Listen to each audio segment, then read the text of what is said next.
안녕하세요. 저는 박성호 한의원 원장입니다. 그리고 맨발 걷기 국민운동 본부에서 부회장으로 활동하고 있습니다. 오늘 말씀드리려고 하는 것은 당뇨를 치료할 때 자연요법과 한방치료에 대해서 어떻게 하는지 나눠보고자 합니다. 예, 흔히들 그렇게 생각하는데요. 당뇨약을 잘 먹고 혈당 조절이 잘 된다 하더라도 결국은 합병증을 막을 수 없습니다. 언젠가는 오게 되고 정도의 차이는 있겠지만은 합병증은 막을 수 없게 되어 있습니다.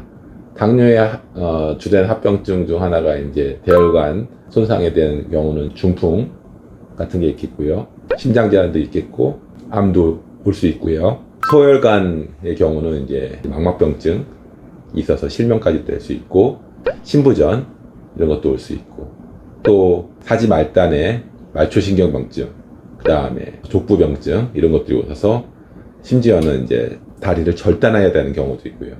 이런 심각한 여러 가지 합병증을 가지고 있는데요. 이것이 당뇨약을 먹는다고 해서 100% 막는다라고 되어 있지 않습니다. 네, 맞습니다. 당뇨 치료에서 식이요법이 핵심입니다. 저 같은 경우도 한의학적으로 치료를 해보려고 굉장히 노력을 많이 했습니다. 근데 한약과 침을 사용해서 치료하는데 시간이 굉장히 오래 걸리고 비용도 많이 들고 환자분이 그만큼 잘 따라오기가 어려웠습니다.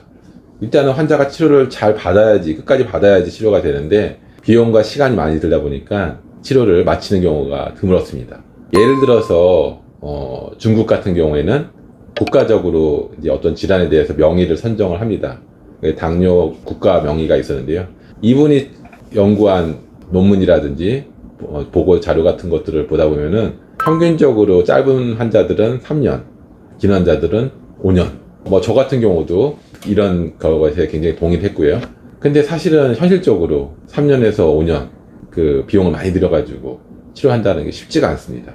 제가 환자분들 치료하다 보면은 6개월에서 9개월 정도 안에 치료가 돼야지 환자들이 중간에 포기하지 않고 치료를 완주하는 것을 이제 보게 됩니다. 어떻게 보면은 식이요법은 굉장히 단순합니다. 문제는 실천이죠.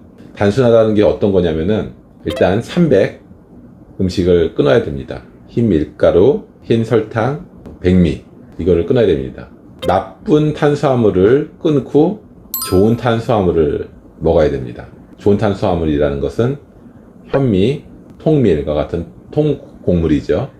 이걸 또 많이 드셔서도 안 됩니다. 처음에는 소식을 해야 됩니다. 아무리 통곡물이라 하더라도 많이 드시면 혈당을 올리게 됩니다.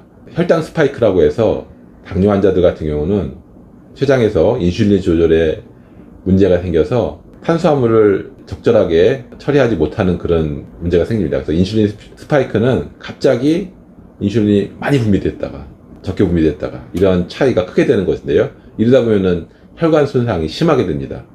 그래서 이런 인슐린 스파이크가 없게 당지수가 적은 음식을 소식을 해야 됩니다.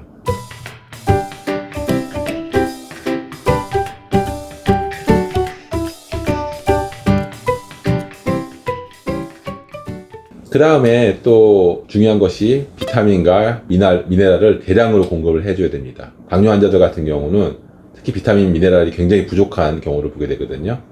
그런 것들이 많이 들어있는 것들이 유기농으로 비료 같은 거 잘 쓰지 않고 자란 야채 이런 것들이죠. 근데 야채를 섭취하는데 가장 좋은 방법이 생즙으로 먹는 것입니다.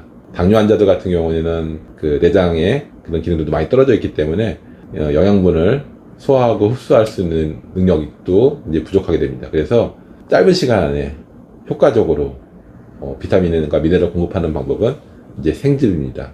그래서 이러한 생즙의 재료로 밀순과 비트, 그 다음에 샐러리즙을 이제 추천하게 됩니다. 물론 이제 다른 좋은 재료들이 있는데 그런 것들을 조금씩 넣어도 좋은데 일단 주된 재료는 이 세 가지를 권하게 됩니다. 그 다음에 이제 중요한 방법이 히포크라테스 스프입니다. 히포크라테스는 이제 고대 그리스의 자연의학자였는데요. 이분이 난치병, 만성병을 치료하기 위해서 식이요법을 굉장히 강조했습니다. 그 방법 중에 여러 가지 야채를 생즙기로 이렇게 갈아서 그거를 물 없이 볶는 것입니다. 이것을 몇 끼니 먹어도 좋고 중요한 것은 저녁 때 저녁을 먹을 때는 원칙적으로 아무리 좋은 탄수화물, 현미 같은 것이라도 절대 먹지 말고 이런 히포크라테스 수프와 야채 생즙, 이것이 굉장히 핵심입니다. 그래서 저녁을 먹지 않고 어떻게 보면 공복 기간을 굉장히 길게 하는 거죠. 그래서 충분히 췌장을 쉬게 만드는 것이 식이요법의 핵심입니다. 그 다음에 또 가장 또 중요한 방법 중 하나가 이제 과일을 끊는 것입니다. 과일 드시면 안 되거든요. 과일은 굉장히 사실은 좋은 음식이죠. 비타민, 미네랄 굉장히 많고. 그런데 품종이 개량되고 유전자가 변형되고 또 과일에 당분을 높게 하기 위해서 이제 여러 가지 비료, 이런 농약들, 이런 것들이 굉장히 사실은 좋지가 않습니다. 이 역시 이제 혈당을 급격하게 상승시키기 때문에 이것으로 얻는 좋은 유익보다도 해가 더 큽니다. 저 같은 경우는 과일 드시지 말게 하고, 만약 드신다고 하면은 야생 과일들 조금씩 먹게 합니다. 뭐 오디라든지 산딸기 같은 토종 과일들, 제철 과일들을 조금씩 드시게 합니다.